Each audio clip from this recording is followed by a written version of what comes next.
V vojašnici Murska Sobota so predstavili aktivnosti, ki jih bodo pripravili ob 30. obletnici Radovskega bataljona 72. brigade. Major v murskosoboški vojašnici Robertino Škarabot je najprej spomnil na začetke delovanja vojašnice in predstavil njeno današnjo podobo. Od leta 50 do 91 vemo, kdo je upravljal, je bila bivša jugoslovanska armada v tem objektu. Dogodke iz leta 91 mislim, da je bilo že dosti povedano, dosti napisano. Mislim pa, da je ključni moment 1.9.1992, ko je v tej vojašnici v skladu z ukazom bil ustanovljen 76. protioklepni divizion. Ta divizion je pol živel vse do leta 2000, treba pa je izpostaviti, da vsaj dva momenta, in sicer je to ena izmed prvih bojnih enot Slovenske vojske, ki je šla na vajo v tujino, in sicer na vadišče Varpalota na Madžarskem, in pa ena izmed prvih bojnih enot, ki je prejela red Slovenske vojske. V letu 2000 pol pride do preimenovanja in pa hkrati manjšega preoblikovanja 76. protioklepnega diviziona v protioklepni bataljon. Pride trenutek 2004, ko se je ta protioklepni bataljon zmanjšal se je na protioklepno četo, pač zaradi odločitve na strateškem nivoju. Glede oborožitve se v tem času nič ni spreminjalo, se pravi, glavna oborožitev ostajata dva sistema, in sicer 9K11 Maljutka in pa 9K111 Fagot.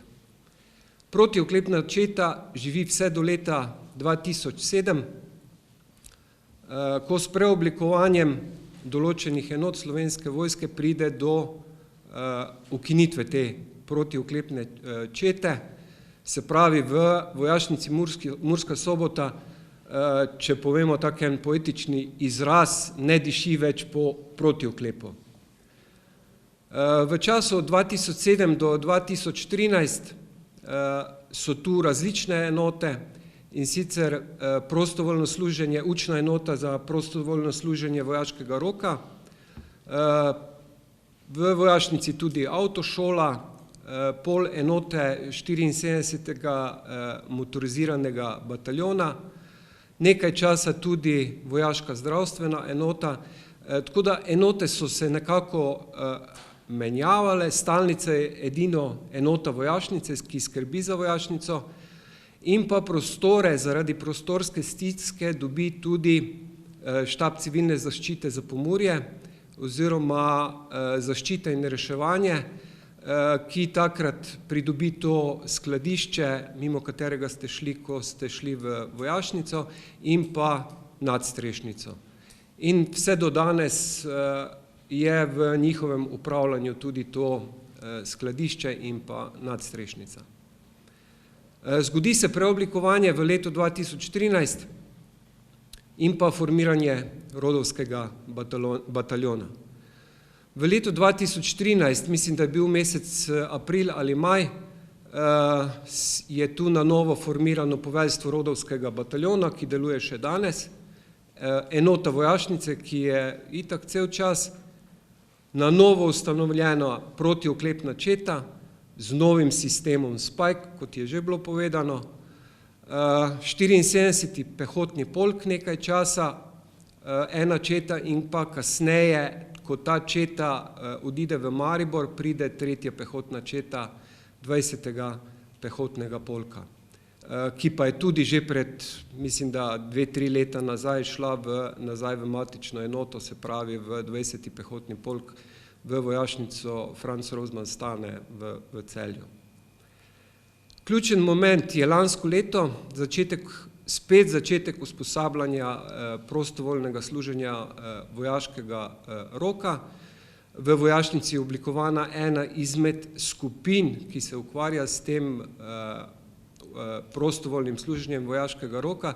Drugače so take take učne skupine tudi po drugih vojašnicah.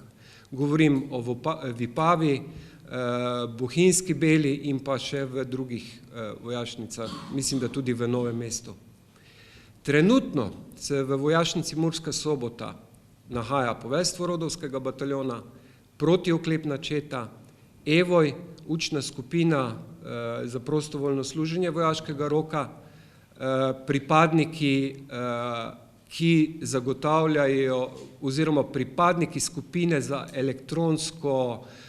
elektronsko-komunikacijsko-informacijske sisteme, in to je tudi pisarna vojaške policije in to sta dva pripadnika in to je tudi trenutno vse, kar je v vojašnici Murska Sobota.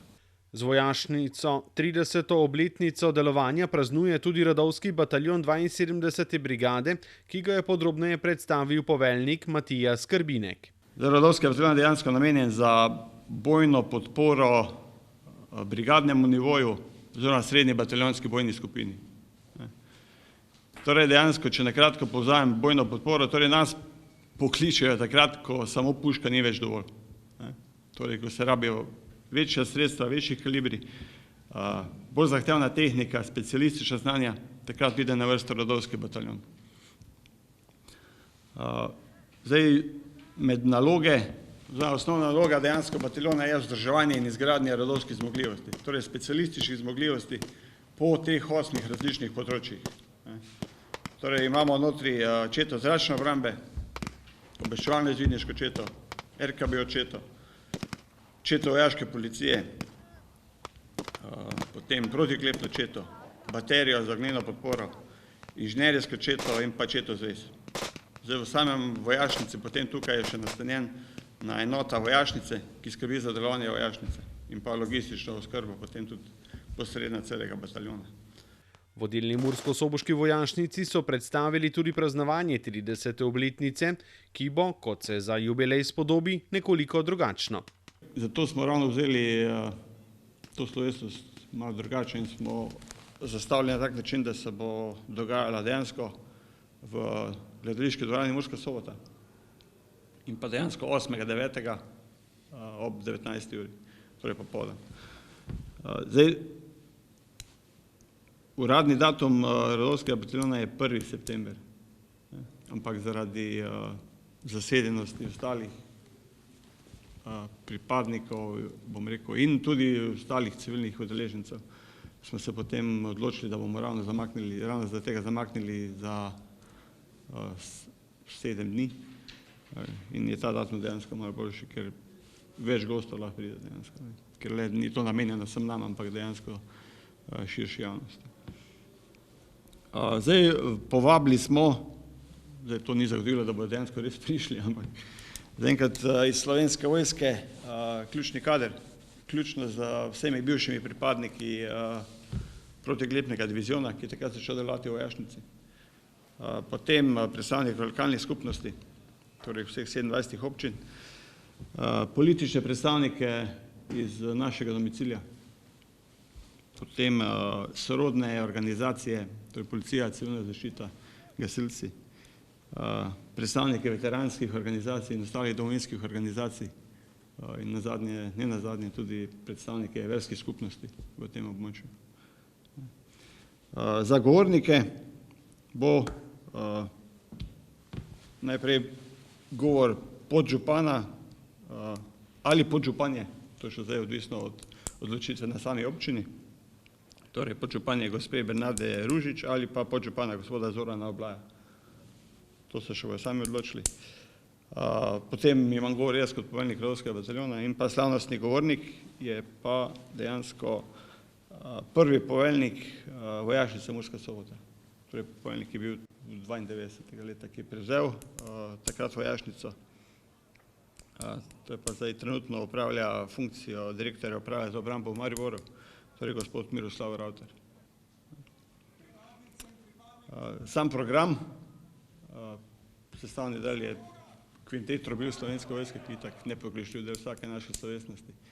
Zdaj kot tisti bolj zabaven del, bolj zanimiv, bomo rekli, je potem Nika Zoran ima pevski program za zraven pa tudi, mislim, da 2 ali 3 vložki dramskih igralcev in pa potem obvezne vsebine, ki spremljajo pač našo tako slovesnost, podelitve priznanj in medalj najbolj zaslužnim pripadnikom. Teda, mogoče bi sam izpostavil, da smo dogodek soorganizirali z Mestno občino Murska Sobota. Mestna občina je soorganizator in tudi aktivno sodeluje v fazi priprav in pa potem v sami izvedbi. Slovesnost ob dnevu rodovskega bataljona 72. brigade Slovenske vojske in 30-letnici vojašnice bo ta četrtek v gledališču Park.